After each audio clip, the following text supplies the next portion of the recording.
there is a lot of stuff nobody talks about. Feel free to share it. AOC, Alexandria Ocasio-Cortez, has discovered endless energy loop.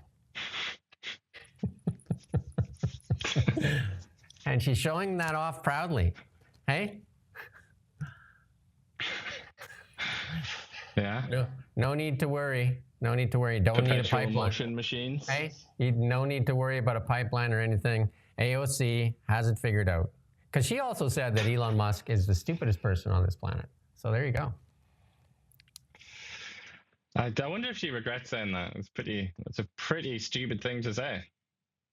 I moved this one down here. I don't know, Rommel, do you have this one? No? Yeah, we can come back to it. It's in there if you can just stick it in the end here. But we'll play this clip here, though, first, of Macron getting face-bombed by his wife. This is all over the internet right now. You see the door opening. There's Macron standing there. There you go. And then first they denied it, and when the video showed up, and then they're saying, oh, they're just kidding around. Oh, yeah, I have jokes like that all the time with my wife. She's always She's always face palming you. And then this bit here, look, he puts his arm out, and she denies him. Obviously, she's not happy with him. Yeah, there you go. And then here you go. This is Jagmeet Singh must be still out there trying to make sure, because he's trying to deny Donald Trump entry into Canada. Well, the next one there. Oh, we're going to get it. I think it is. So once he gets it there, can a convicted felon like Donald Trump enter Canada for the G7? You think the CBSA is going to shut him down, or what? Also, do you think like the governments of Russia and Saudi Arabia and all the rest of it, do you think that they've never sent a convicted felon to Canada? They have a special little green passport called a diplomatic passport, and you can get in. That's how it works. You can actually that's why they're like KGB agents and all sorts of CIA agents, all sorts of like spies come to Canada. I just find it odd that CP and CTV are running this story. That's why I put it in our serious section. Like what? Like why are you running this story? Like Iain clearly explains how it can happen, even if you want to do that. But you're going to stop the most powerful man in the most powerful country for coming to Canada because of what Jagmeet Singh had to say? Yeah, I just think the mistake that they've made here from a journalistic perspective is they should have said something like what you said, Jagmeet Singh. They should have used a person that said this in the past. So it's Jagmeet Singh says Trump's a felon and shouldn't come to Canada. And then they should have said, what's the reality? And then it's like an explainer. But they haven't done it like that. They've done it they've made it almost provocative, haven't they, to try and feed the crumbs to their audience that despise Donald Trump. And then this next one, I put it in on the weekend. I don't even know what it was. I don't know if we want to run it or not, but we'll see what it is here. You wear Queers for Palestine t-shirts and masks 2 years after the pandemic ended.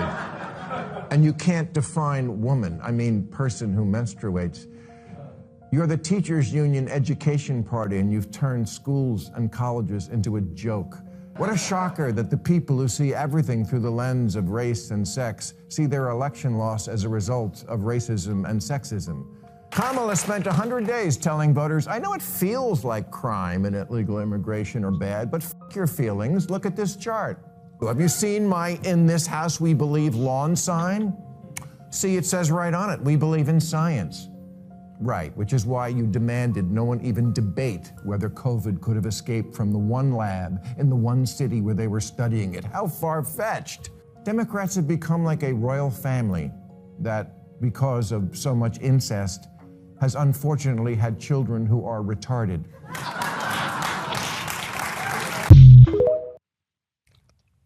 There you go. There's Bill Maher explaining royalty to you. That word really is back, isn't it? The R word. That was completely forbidden, wasn't it? But now back on campus. There you go. And this one here is You're going to love this one because this is the word that's been overused in media forever. Experts confirm you're the only person on earth who can safely text and drive.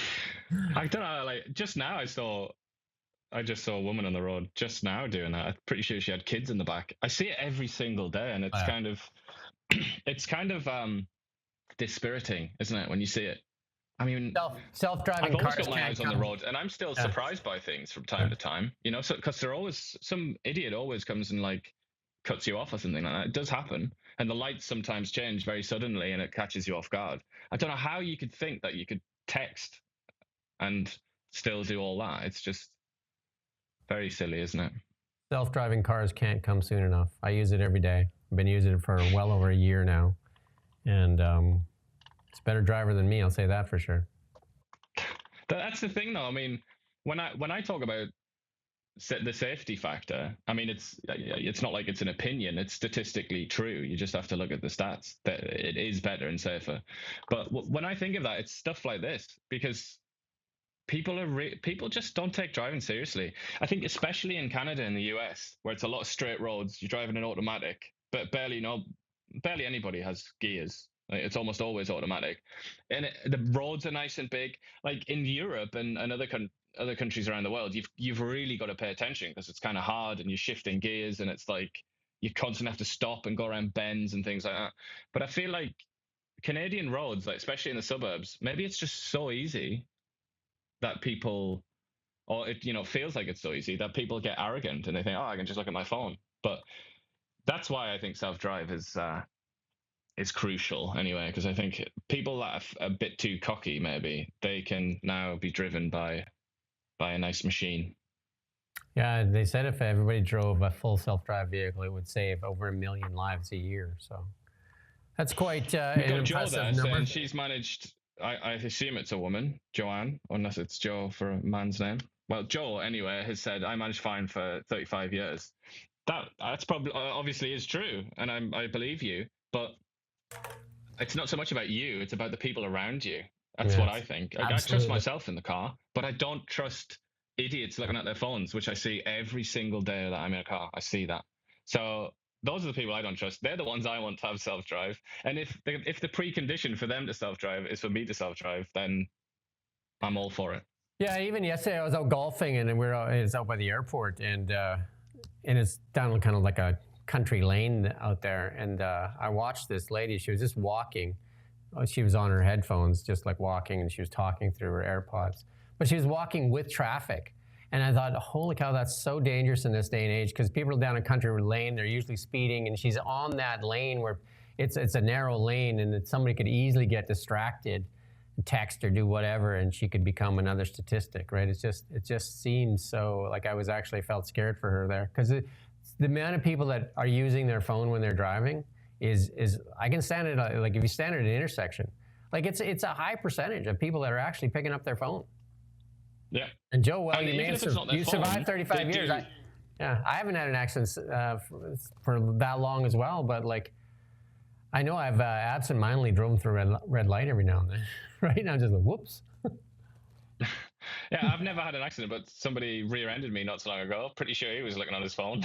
It's like, it will happen to you. It doesn't matter how safe you are. Like, people will crash into you almost certainly. But yeah, I was just going to say those roads, those country roads, that's where most people die. It's not highways like a lot of people might be inclined to think. They're actually the safest. Usually, statistically speaking, they're usually the safest roads. Whereas the most dangerous ones are the smaller ones, the more rural ones, where it's easier to make a mistake. Well, people think they're safer there too. There's nobody watching them, so they can text and they can do different things, right? So you only have to wander over a couple of inches, right? You stop to pick something up, or not stop, but you just look to pick something up. You're eating your sandwich, you're adjusting this or that, or I don't know. It doesn't. It's the inattention, right? The inattention, right? And there are legal ways as well to be to not pay attention. Like when you're messing around with the radio or whatever it is, or the heat. That's perfectly legal to do, unlike texting. But you're still really distracted, aren't you? Especially if you're messing around on like Sirius or something and trying to find a radio station. Yeah, I mean, you're obviously distracted. Are you serious? There you go. Yeah, good ending.